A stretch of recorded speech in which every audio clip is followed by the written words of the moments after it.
ভালোবাসা যে দিবসে এই বিশ্বের কোটি কোটি মানুষ আল্লাহ পাকে সরাসরি অবাধ্য হবে, এমনভাবে অবাধ্য হবে যে মানুষের জায়গায় থাকবে না।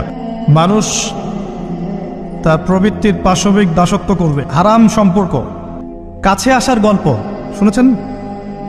কাছে আসার গল্প কার কাছে? একজন গায়রে মাহরাম পুরুষ একজন গায়রে মাহরাম মেয়ের কাছে যাবে, এই হলো গল্প। যে ভালোবাসা বা যে আবেগ আল্লাহ এবং তার রাসূলের বিধানের অনুকূলে যায় না, সেটা কি করবেন? দুটো বিষয়, পবিত্র ভালোবাসা, আল্লাহ কর্তৃক স্বীকৃত বৈধ ভালোবাসা, এটা একটা।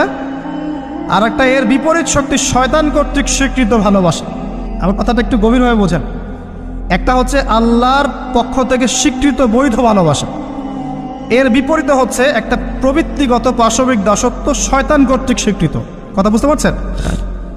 আল্লাহ কর্তৃক স্বীকৃতির মধ্যে আমরা পিতা মাতাকে ভালোবাসব, বরং পিতা মাতাকে যে ভালোবাসবে না এবং তাদের খেদমত করে জান্নাত লাভ করতে পারবে না, এই সন্তানদেরকে নবী সাল্লাল্লাহু আলাইহি ওয়াসাল্লাম অভিশাপ দিয়েছেন। নমস্কার।